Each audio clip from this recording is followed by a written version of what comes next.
last game or not? Yeah, my focus is just on Thursday, man, and winning that game. How's your health? How close to 100% are you? I'm pretty much there. I'm really good.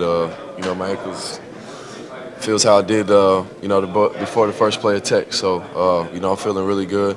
Um, was able to put some weight back on too, which is good. So, ultimately, it's my health and body. I feel really good right now.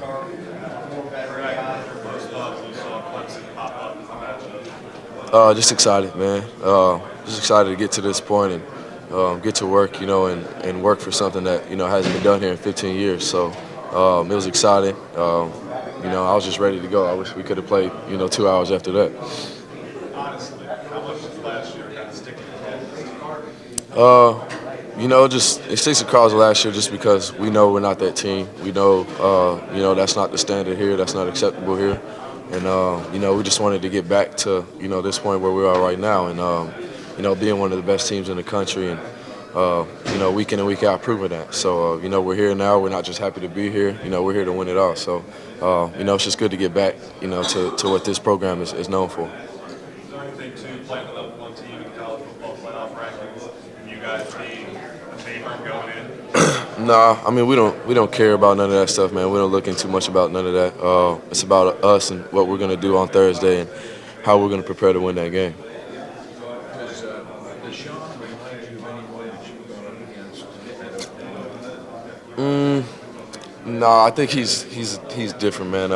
If you could compare him to anybody, it'd probably be Josh Dobbs, from Tennessee. Just the way that he can create with his feet, and he's a great passer as well, kind of like how Josh was. So, I think those two are probably the closest comparison. People want to bring up Trayvon, but I think Trayvon was he's a different athlete, man. He's a different freak. So, in that aspect, but I think Josh would probably be the closest comparison to anybody that I face. talk about a couple of the receivers? They've got a lot of really good guys that go to Martinez quite a bit. What jumps out at you when you see their receivers on tape?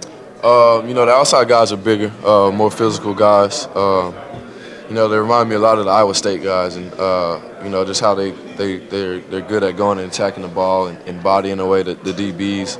And going to get the ball at the highest point. And then they got a slot in Octavius that's really fast, and the way they use him with different sweeps and screens and things like that. We got to be able to limit those big plays that come from him. He's their big play guy when it comes to receivers. So we got to do good job of containing him and limiting him to not so many big plays and keeping him out the end zone. Does it make it harder that they don't necessarily have one or two go-to receivers? They've had several different guys on the receivers.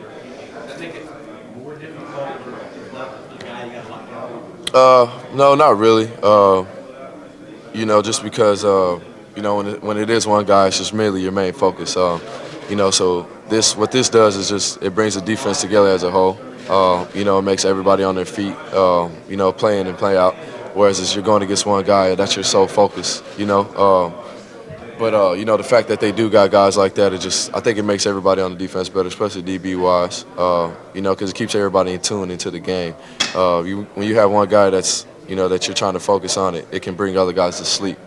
And they can start attacking one guy just because he's not on his game because he feels like they're not going to attack him because of another receiver. But when you got 3 or 4 guys that can make plays, I think it makes everybody tuned in and dialed in to be on their game and want to make that play. What about their balance?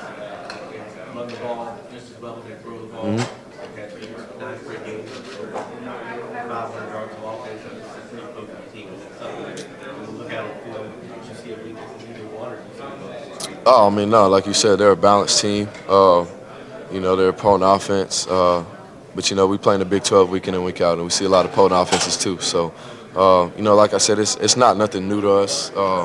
The offense isn't something that we've never seen here. We're not familiar with. We see athletic guys, we see athletic quarterbacks. So it's not something that we're not used to or something that is going to be just overwhelming for us. It's a challenge. Obviously, it's a great challenge. They're the #1 team in the country, but you know, if we play the way that we can and to our abilities, I think we'll be just fine. Zach, do you believe that this is a totally different team? They're a different team, and the talk about last year is overhyped. I mean, it just seems like people hammer that all the time. Yeah, you know, people want to make it a story, want to make it about revenge or, you know, this and that. But, you know, just like I said, like you said, we're not the same team. They're not the same team. You know, what happened last year happened. You know, can't control that. They beat us. You know, we played terribly, and, you know, they came out to play, and you know, they put it on us. So there's no excuses about that. It happened. But, you know, this is a whole different team. You know, it's a whole different season, whole different feeling. And, you know, we're here to win the national championship.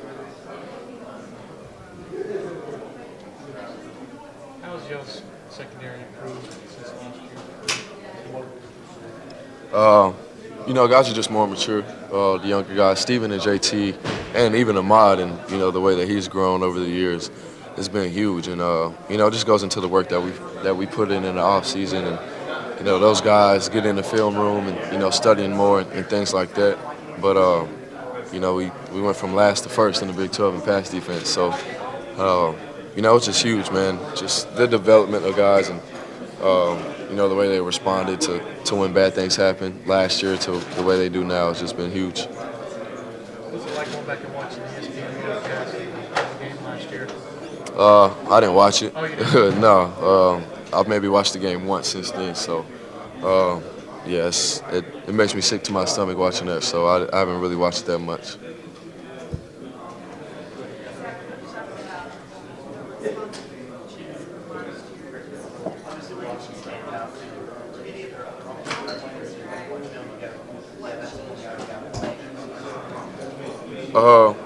Well, the first thing was just changing the culture. You know, becoming a more disciplined team. You know, and that started when we got back in the off season. Just holding guys more accountable. You know, whether it be from missing a meal, missing breakfast, or, you know, missing class, or being tardy to class, or being late to a workout. You know, that wasn't gonna be tolerated anymore. And, you know, that was something. There was punishments, you know, and it didn't come from the coaches, it came from us. So, you know, your first offense, you were in there army rolling or, you know, holding plates over your head, you know, running around the Everest and just different things that were uncomfortable that guys didn't want to do. And, you know, it wasn't Smitty or it wasn't your position coach doing it. It was us, you know. If it was a DB, I was in there. If it was an O-lineman, Ty was in there, or Tap, or strike. So, you know, that was the biggest thing, is just changing the culture in that aspect and not letting those little things slide anymore. You know, obviously it went a long way for us during the offseason.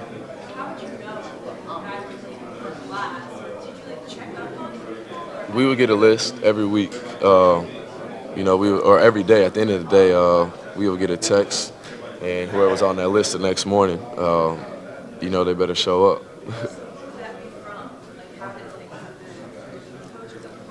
No, we would get the tardies and stuff from the academic people. They would help us out with it, you know. And then if a guy was late to a workout, you know, his position leader would know. You know, we all work out at different times, but it would get back to us. You know, it wasn't that difficult. You know, we already live under a microscope, so you know, everything we do is kind of already monitored. So it wasn't that hard to figure out.